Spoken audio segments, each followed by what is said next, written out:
Assalamualaikum. Saya Nurul Syazwana binti Muhammad Ali dari kelas TPSU 4G. Hari ini saya dan kumpulan saya akan membentangkan tentang perlindungan insurans. Okey, saya akan menerangkan tentang pengenalan insurans, maksud insurans, jenis-jenis insurans. Okey, pengenalan dalam kehidupan seseorang mungkin akan menghadapi risiko kemalangan, kecurian, kehilangan beg bagasi ataupun sebagainya. Okey, jika berlaku risiko, ia akan membawa kerugian yang besar kepada pihak yang berkenaan. Melalui insurans ini, seseorang mungkin akan dapat mengurangkan atau mengelakkan kerugian akibat berlakunya sesuatu risiko. Okey. Insurans ini merupakan satu perjanjian di antara insur, iaitu orang yang menghadapi sesuatu risiko dengan syarikat insurans, iaitu pihak yang memberi perlindungan terhadap sesuatu risiko itu. Seterusnya saya akan menerangkan tentang definisi insurans. Insurans ialah sesuatu kontrak perniagaan dan termasuk dari kalangan kontrak pertukaran keuangan.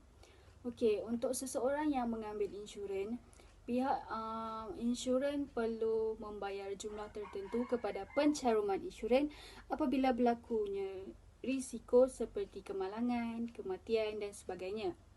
Okey, insurans bergantung kepada jumlah carum pencaruman iaitu dari semasa ke semasa. Insurans juga berasaskan perniagaan yang berisiko. Contoh kalau kita ambil insurans yang jumlah yang banyak, so nanti pihak syarikat insurans akan membayar balik kepada kita jumlah yang banyak lah. Okey, next kita masuk pada bahagian jenis-jenis insurans. Seperti yang kita tahu, insurans ada dua jenis, iaitu jenis insurans jenis nyawa dan juga insurans jenis am. Insurans nyawa ialah sesuatu perlindungan yang membayar sejumlah wang kepada pemegang polisi atau penama sekiranya terjadi sesuatu yang tidak diingini kepada pemegang polisi seperti kematian. Perlindungan ini juga ditawarkan dalam bentuk pelan takaful keluarga, sebuah pelan perlindungan untuk anda dan keluarga yang berlandaskan prinsip syariah. Insurans nyawa juga mempertanggungjawabkan anda dan nyawa anda terhadap sesuatu risiko. Okey, risiko yang dilindungi oleh insurans nyawa ialah kematian dalam tempoh polisi, pendapatan semasa persaraan, penyakit ataupun hilang upaya. Okey, contoh insurans nyawa pula ialah polisi seumur hidup, polisi bertempoh, polisi berkaitan pelaburan, polisi perubatan dan kesihatan. Jenis insurans yang kedua ialah jenis insurans am, iaitu insurans am merupakan polisi insurans yang melindungi anda daripada sebarang kerugian atau kerosakan yang ditanggung, selain daripada risiko yang dilindungi oleh insurans nyawa. Risiko yang dilindungi oleh insurans am ialah kerugian harta benda, contohnya kecurian kereta atau kebakaran rumah. Liability yang wujud akibat kerosakan kepada pihak ketiga yang disebabkan oleh anda. Contoh polisi insurans am ialah polisi motor, polisi kebakaran rumah, polisi pelancongan, harta peribadi dan sebagainya. Hai, Assalamualaikum. Nama saya Nurul Syazwana binti Suhaimi daripada kelas 4I. Okay, next part adalah kepentingan insurans. Okay, kepentingan insurans yang pertama adalah melindungi diri sendiri dan keluarga dari perkara yang tak dapat dielakkan. Contohnya macam kemalangan, dari segi kewangan hilang, beg luggage, semua tu. Okay, yang kedua adalah mempertimbangkan hakikat yang paling teruk sekiranya berlaku sebarang kecelakaan. Misalnya macam untuk mengenal pasti sama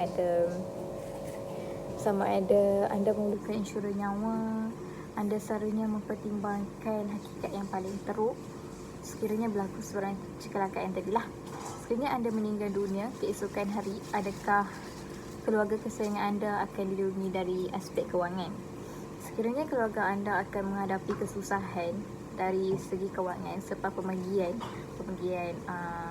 tak kisahlah keluarga ke kawan-kawan ke semua tu lah, maka jelaslah anda memerlukan insurans nyawa.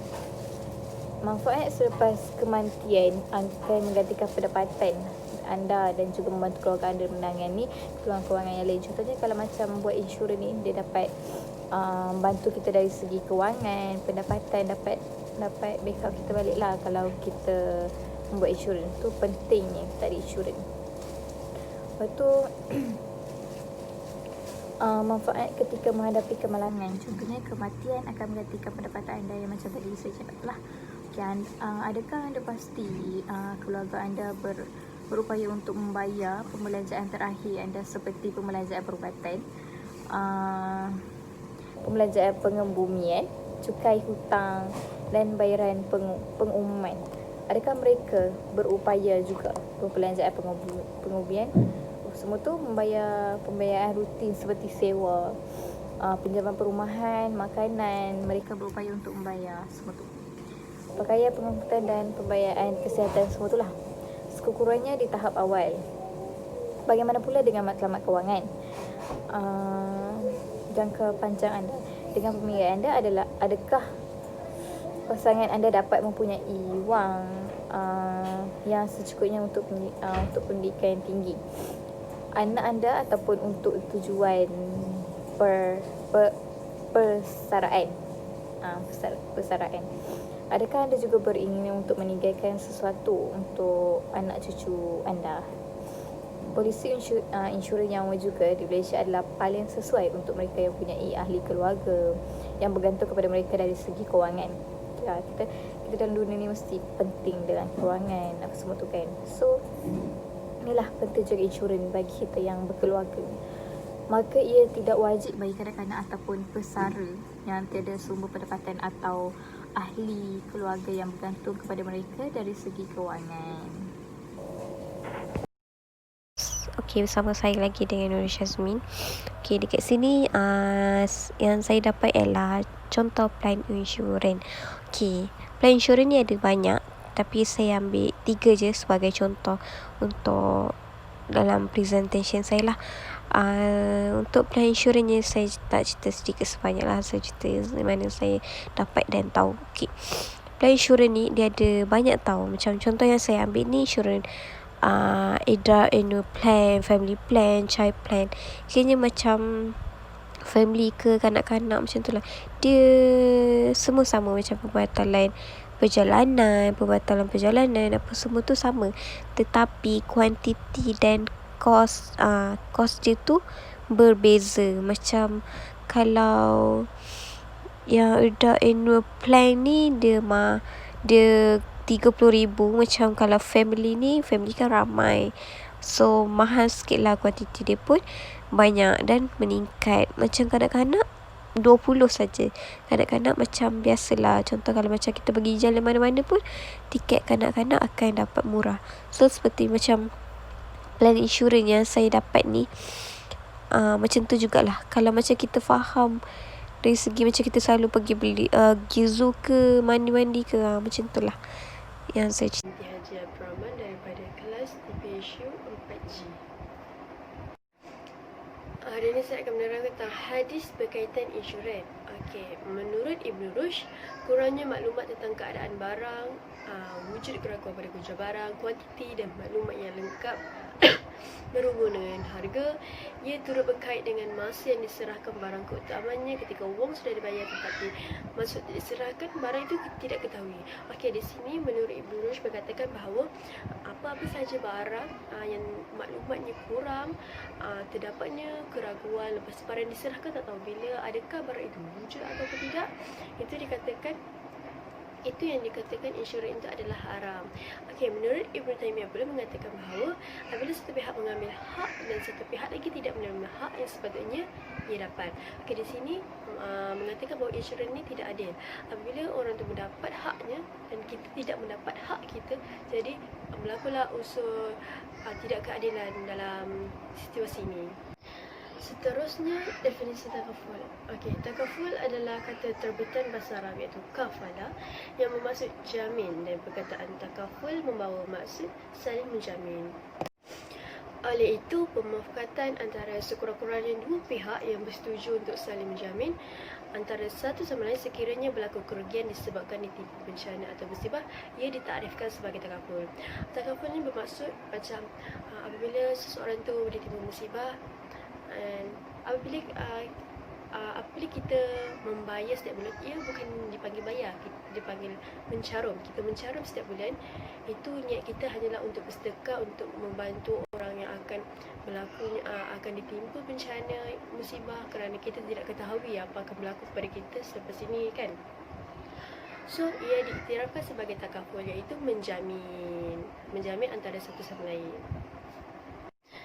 Istilah takaful pula bermaksud satu perjanjian atau sekumpulan peserta untuk saling menjamin antara satu sama lain apabila berlakunya musibah atau kerugian tertentu. Itu adalah istilah mengenai takaful. Okey, kat sini saya tak dapat terangkan banyak sangat tentang definisi takaful. Seperti yang kita tahu, takaful tu menjamin antara satu sama lain, menolong orang dalam ketika kesusahan, dan kita mencarum setiap bulan. Itu poin yang kita perlu tahu. Okey, saya ada sikit penambahan tentang sejarah takaful, bagaimana adanya takaful. Okey, seperti yang kita tahu ataupun ada yang juga yang tak tahu bahawa sistem takaful ni merupakan sistem yang lama lagi, sejak zaman Rasulullah lagi. Okey, ada sedikit poin-poin yang saya ingin terangkan. Okey, amalan awal takaful atau saling ganti rugi ini juga dijelaskan dalam Piagam Madinah. Okey, pertama iaitu Mithaq Al-Madinah pada zaman Nabi, dan merupakan sistem kedua secara rasmi disusikan oleh Khalifah Umar, yang mana yang pertamanya adalah Baitul Mal dan Perbendaharaan Awam. Dulu dipanggil Baitul Mal dengan Perbendaharaan Awam. Sekarang ni kita dah panggil takaful, mencarum. Okey, perkembangan ini di peringkat negeri bermakna takaful telah dirasmikan di dalam sistem yang lebih selamat dan lebih bertanggungjawab dan lebih cek dan baki. Okey, sistem ni sangat terkenal pada zaman dahulu sebab dia selamat, dia lebih bertanggungjawab ke atas setiap orang dan untuk menjaga antara satu sama lain.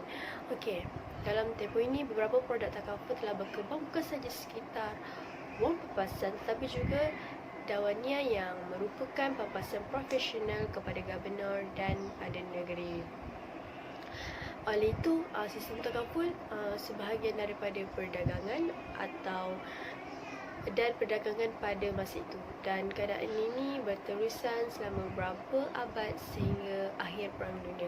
Apabila berlakunya Perang Dunia, apabila runtuhnya kerajaan Uthmaniyah, jadi takaful merupakan penyelamat, tetapi takaful juga turut runtuh disebabkan oleh keruntuhan kerajaan Uthmaniyah.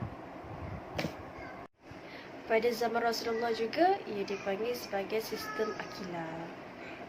Bukan takaful, tapi akilah. Assalamualaikum warahmatullahi wabarakatuh. Nama saya Aisyah binti Abdul Muttalib daripada kelas TPHU 4H. Okey, so saya akan terangkan sedikit tentang dalil berkaitan takaful. Okey, so yang pertama, kerjasama. Dalil dia, bekerjasamalah kamu di dalam kebaikan dan jangan bekerjasama dalam dosa dan permusuhan. Surah Al-Ma'idah ayat 2. Maksudnya kat sini, kalau kita kalau nak bekerjasama tu biarlah dengan benda yang baik, bukanlah dengan benda yang macam kita bekerjasama buat benda yang buruk. Macam itulah. Okay. So yang kedua, tanggungjawab. Dalil dia, tinggalkan anak dan isteri dengan kesenangan itu lebih baik dari tinggalkan mereka dalam keadaan meminta-minta. So maksudnya kat sini, lebih baik kita tinggalkan anak dan isteri kita dengan keadaan dalam kesenangan daripada kita tinggalkan diorang dengan meminta-minta. So yang ketiga ialah kewajipan. Dalil dia, diwajibkan atas kamu apabila seorang dari kamu hampir mati, hendaklah membuat wasiat untuk ibu bapa dan kaum keluarga sebagai satu kewajipan atas orang-orang yang bertakwa. So maksudnya kat sini, surah Al-Baqarah ayat 180. So maksudnya kat sini, wasiat tu penting untuk buat untuk agihkan harta kita ke ahli keluarga kita, supaya kita tinggalkan kesenangan kita ke ahli keluarga kita lah, macam tu. Seterusnya saya akan terangkan tentang ciri-ciri takaful. Ciri-ciri takaful ada 6. Yang pertama, sistem Islam. Golongan ramai bernasib baik membantu golongan yang tidak bernasib baik. So ni kira konsep yang diiktirafkan oleh Islam lah. Kiranya kalau kiranya golongan yang senang ni saling membantulah dengan golongan yang kurang senang. Yang kedua, sumbangan, iaitu at-tabarru'at. Setiap peserta yang ingin mendapatkan perlindungan takaful mestilah ikhlas ketika menyumbang bagi membantu sesama para peserta yang lain bila mereka menghadapi musibah. So maksudnya kat sini, setiap peserta yang nak dapatkan perlindungan takaful mestilah ikhlas ketika menderma dekat orang susah, orang kurang senang daripada kita. Kita mestilah ikhlas, okey. Yang ketiga, pelaburan halal. Diluluskan oleh Majlis Pengawasan Syariah. Yang kedua, penubuhan Majlis Pengawasan Syariah bertujuan menasihati pengendali takaful untuk memastikan tidak terlibat dalam apa-apa unsur yang tidak lulus. So maksudnya apa-apa pun kena daftar atas penubuhan Majlis Pengawasan Syariah lah. Yang keempat, patuh syariah. Maksudnya bila patuh syariah kat sini tak ada unsur riba, tak ada unsur judi. Yang kelima, mestilah jelas. Jelas kat sini maksudnya mestilah kena tahu wang duit tu datang daripada mana, daripada penyumbang tu lah. Duit pempasan daripada mana dia dapat. Yang keenam, yang terakhir, perkongsian untung. So keuntungan kenalah bahagi mengikut nisbah yang telah ditetapkan di antara penderma dengan pengendali takaful. So prinsip asas takaful ada 4. Yang pertama, kerjasama. Yang kedua, pengorbanan. Yang ketiga, jaminan. Dan yang keempat, ikhtiar dan tawakal. So yang pertama tadi, kerjasama. Maksud kerjasama kat sini macam pakatan untuk meringankan beban kita. Daripada Abu Hurairah radhiyallahu anhu, dari Nabi sallallahu alaihi wasallam, sabdanya, sesiapa yang memberikan pertolongan kepada seseorang muslim yang mengalami sesuatu dari kesusahan dunia, niscaya Allah akan melegakan kesusahan yang menyesakkannya dan kesusahan hari kiamat. So maksudnya sesiapa yang tolong sesama muslim, Allah akan bantu dia dari dekat dunia maupun di akhirat. Yang kedua, pengorbanan. Asal pengorbanan kat sini caruman ataupun tabarruat. Ada satu hadis ni, hadis riwayat Bukhari, yang bermaksud sesiapa yang memenuhi hajat saudaranya, niscaya Allah akan memenuhi hajatnya. So maksudnya macam kalau kita tunaikan hajat saudara kita sesama Islam ke, Allah akan, insya-Allah Allah akan tunaikan hajat kita balik. Yang ketiga, jaminan. Maksudnya berkongsi kerugian. Ada hadis daripada hadis riwayat Bukhari juga. Maksudnya seseorang mukmin terhadap sesama mukmin bagaikan satu bangunan yang sebahagian yang lain sambil menggenggam jarinya. So maksudnya hubungan antara muslim rapat sesama muslim yang lain. Rasul ni sabda Nabi. Macam ni lah contoh dia. Dan yang keempat, ikhtiar dan tawakal. Maksudnya perancangan tabungan ataupun dana. Dari surah Ali Imran ayat 15, maksudnya, katakanlah wahai Muhammad, mahukah supaya aku kabarkan kepada kamu akan yang lebih baik dari semua itu, iaitu bagi orang yang bertakwa disediakan di sisi Tuhan mereka beberapa syurga yang mengalir di bawahnya sungai-sungai, mereka kekal di dalamnya. Disediakan juga pasangan-pasangan yang suci, bersih, serta beroleh keredaan dari Allah, dan Allah sentiasa melihat akan hamba-hambanya. So maksudnya bila kita kita ikhtiar dan tawakal ni mesti dalam maksudnya kita dah bersungguh-sungguh, kita dah berdoa. So maksudnya apa khabar gembira tu? Maksudnya untuk orang yang bertakwa, Allah akan sediakan beberapa pintu syurga dan di bawahnya mengalir sungai-sungai, dan Allah juga akan sediakan pasangan-pasangan yang suci bersih dekat syurga tu. Assalamualaikum, nama saya Nur Ashikin binti Syamsul Riza dari kelas DPHU 4G. Jenis-jenis takaful terbahagi kepada dua, iaitu takaful am dan takaful keluarga. Takaful am ni meliputi semua aspek perlindungan insurans yang bukan termasuk dalam insurans nyawa. Ia adalah satu skim yang menawarkan perlindungan kepada peserta daripada apa-apa kerugian atau risiko yang timbul daripada kemalangan atau kerosakan dan kehilangan harta benda. Macam apabila berlakunya musibah, pampasan akan dibayar. Takaful am ni tak ada elemen pelaburan pun. Seterusnya, takaful keluarga. Takaful keluarga pula merupakan versi Islam kontrak insurans nyawa. Ia juga bertujuan untuk melindungi seseorang dari kemalangan diri atau kematian di masa depan. Ia juga merupakan satu bentuk simpanan di mana peserta akan diberi ganjaran dalam bentuk perolehan simpanan bersama keuntungan di akhir tempoh matang simpanan tersebut. Seterusnya, kelebihan takaful. Yang pertama, jaminan perlindungan berdasarkan prinsip-prinsip Islam. Maksudnya, dalam sistem takaful ni, skim perlindungan yang disediakan adalah berbentuk perlindungan bersama di kalangan peserta-peserta skim takaful.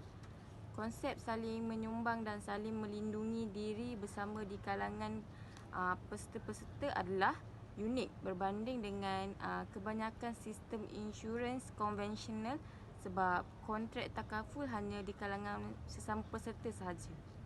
Yang kedua, bayaran caruman secara berkala dalam takaful keluarga.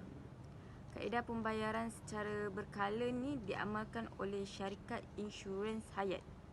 Pencarum takaful keluarga juga diberi pilihan dalam membayar caruman sama ada secara bulanan, suku tahunan atau tahunan dengan kadar minimum yang telah ditetapkan oleh pengendali takaful. Carum yang terlewat wang caruman dalam sistem takaful tak akan dikenakan sebarang bayaran faedah sebab unsur-unsur riba sangat dilarang dalam Islam. Yang ketiga, perkongsian untung antara syarikat dan peserta takaful melalui kontrak mudharabah. Dalam sistem takaful, wang pencarum tidak akan dikira sebagai wang syarikat, malah ia diasingkan dan tidak dimiliki oleh pengendali. Pengendali takaful hanya bertindak sebagai pentadbir skim dan membayar manfaat takaful daripada kumpulan wang takaful. Jika berlakunya kekurangan dalam kumpulan wang takaful, pengendali takaful akan menyediakan pinjaman tanpa faedah atau dikenali qardul hasan untuk menampung kekurangan berkenaan. Melalui kontrak mudharabah pula, peserta diberi hak untuk berkongsi keuntungan yang diperolehi melalui pelaburan aset kumpulan wang takaful berdasarkan nisbah yang telah dipersetujui. Manakala lebihan untung atau pulangan dipasang oleh tabung untuk dibahagikan semula kepada pencarum. Jelas di sini bahawa keuntungan hasil pelaburan dari kumpulan wang pencarum tidak dimiliki oleh syarikat kecuali nisbah yang disumbang dari wang syarikat sendiri. Kelebihan takaful yang keempat ialah bermanfaat kepada keluarga apabila peserta meninggal dunia. Waris akan menerima bayaran manfaat. Semua ansuran caruman takaful yang dibayar oleh peserta sebelum ia meninggal dunia sebagaimana yang telah terkumpul dalam akaun pesertanya dan bahagian keuntungan pelaburan yang diperuntukkan kepadanya mengikut perjanjian mudharabah. Semua ansuran caruman takaful yang dibayar oleh peserta sebagaimana yang terkumpul dalam akaun pesertanya dan bahagian keuntungan pelaburan yang diperuntukkan kepadanya mengikut perjanjian mudharabah. Yang terakhir, manfaat dari segi rohaniah. Ia juga memberi peluang memperoleh manfaat dari segi rohaniah sekiranya mereka turut meletakkan kebajikan sebagai matlamat utama untuk menyertai takaful.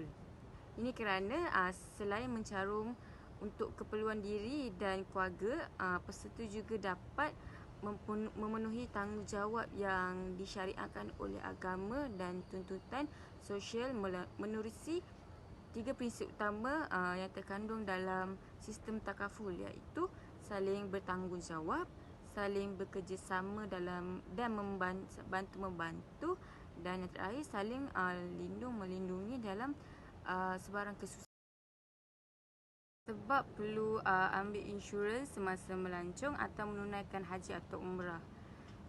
Yang pertama, sekiranya ahli keluarga jatuh sakit atau meninggal dunia di luar negara, insurans yang akan melindungi kos perjalanan balik. Seterusnya, belanja perubatan dan yang berkaitan. Maksudnya, insurans akan lindungi kita dari segi perlindungan untuk masuk hospital, belanja hospital dan pembedahan. Selain itu, kehilangan deposit semasa melancong. Insurans akan beri pembayaran gantian bagi perjalanan yang telah ditanggung terhadap kerugian belanja perjalanan atau tempat penginapan akibat pembatalan atau pemendekan pemergian. Seterusnya, sekiranya bagasi dan barangan peribadi dicuri, ia masih dilindungi oleh insurans. Tapi kalau hilang sebab cuai atau kelalaian diri sendiri, tuntutan insurans akan ditolak. Yang kelima, kehilangan pasport. Bila kita hilang pasport, kita akan diberi pembayaran gantian rugi belanja tambahan untuk hotel, perjalanan dan lain-lain belanja di negara yang kita lawat. Yang keenam, liability diri. Maksudnya, jika menyebabkan kecederaan tubuh badan kepada pihak ketiga atau menyebabkan kerugian atau kerosakan kepada harta benda pihak ketiga, syarikat insurans sendiri akan melindungi kita untuk liability di sisi undang-undang. Okey, seperti yang kita tahu, takaful ini juga penting kerana ia melibatkan dunia dan akhirat. Pelan takaful ia terdiri kepada dua, iaitu diri sendiri dan juga keluarga. Diri sendiri kita boleh buat simpanan, kita boleh buat pelaburan, lepas tu allowance ward. Kalau macam kita masuk ward, kita akan dapat allowance daripada takaful. Lepas tu dana sara hidup. Dana sara hidup macam kita boleh akan datang, kita boleh sara hidup kita macam mana kan. Secara tak langsung ini juga boleh derma, sedekah dan lain-lain lah. Okey, seterusnya keluarga. Keluarga akan dapat pampasan daripada takaful, hibah, akhirat kematian, gantian pendapatan. Kebajikan untuk waris yang telah tersedia sahaja. Ianya tak perlu risau kerana ianya 100% patuh syariah. Okey, pelan takaful. Apa yang saya perlukan? Yang pertama ialah income protection. Income protection ni untuk jamin pendapatan keluarga. Untuk menyelesaikan hutang-hutang apabila meninggal dunia. Apabila kita meninggal dunia, dengan adanya pelan takaful ni, ia boleh menyelesaikan hutang.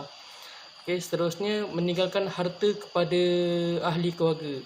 Ahli keluarga kita setelah kita ni tak ada ataupun tak bekerja lagi, ataupun dah meninggal lah. Yang seterusnya medical card. Medical card ni untuk tanggung kos rawatan hospital yang mahal. Contoh macam kita tergesa-gesa, lepas tu perlukan rawatan segera di swasta. Dengan adanya medical card dalam pelan takaful ni, kita boleh tanggung kos rawatan kita lah. Lepas tu kebaikannya juga untuk tidak meminta-minta lah ketika kita sakit. Kita sakit, kita tak adalah minta-minta sangat dengan orang. Yang ketiga ialah child protection. Child protection ni untuk perlindungan anak-anak kita. Akan datang untuk lindung anak-anak kita, untuk gantikan dana perubatan yang telah digunakan. Seterusnya untuk kehidupan yang lebih berkualiti untuk anak-anak yang tersayang. Okey, yang keempat wakaf bersama pelan takaful keluarga untuk saham akhirat kita. Kira macam akhirat kita nanti ada saham, di dunia ni ada sahamnya dengan buatnya pelan takaful ni. Okey, seterusnya ialah perbezaan takaful dan juga insurans. Perbezaannya ialah yang pertama, takaful ia tertakluk kepada Akta Takaful pada tahun 1984 dan insurans juga tertakluk kepada Akta Insurans pada tahun 1963. Seterusnya, takaful peserta membayar sumbangan berdasarkan konsep tabarruat. Insurans pula memegang polisi dikenakan bayaran premium atas perlindungan. Seterusnya, takaful pihak syarikat merupakan pengendali risiko. Insurans juga. Insurans pula pihak syarikat merupakan penanggung risiko. Okey, seterusnya takaful. Penyertaan takaful merupakan satu akad antara peserta dan pengendali takaful. Insurans pula, pembelian insurans adalah satu kontrak antara penginsurans dan pemegang polisi. Okey, seterusnya takaful perbezaannya ialah Majlis Pengawasan Syariah yang bertanggungjawab memastikan segala transaksi syarikat berpandukan syariah Islam. Insurans pula tiada Majlis Pengawasan Syariah. Seterusnya perbezaannya ialah takaful dia tiada unsur-unsur riba, maisir dan gharar. Kiranya takaful ni tak ada unsur riba, maisir dan gharar ni kira macam kita yakin lah yang benda tu memang halal lah. Kalau insurans pula terdapat unsur-unsur riba, maisir dan gharar. Itu saja perbezaan takaful dan juga insurans. Itu saja daripada saya. Terima kasih. Assalamualaikum. Jadi kesimpulannya, takaful dan insurans ni merupakan keperluan dalam hidup manusia. Ia mengecilkan kesan yang perlu ditanggung oleh individu atau organisasi akibat risiko yang menimpanya. Takaful dan insurans ni juga berfungsi sebagai instrumen perlindungan kewangan, bukannya alat untuk menjana kewangan. Pemilihan insurans dan takaful yang tepat sangat penting untuk memastikan kita dilindungi dari sudut kewangan. Oleh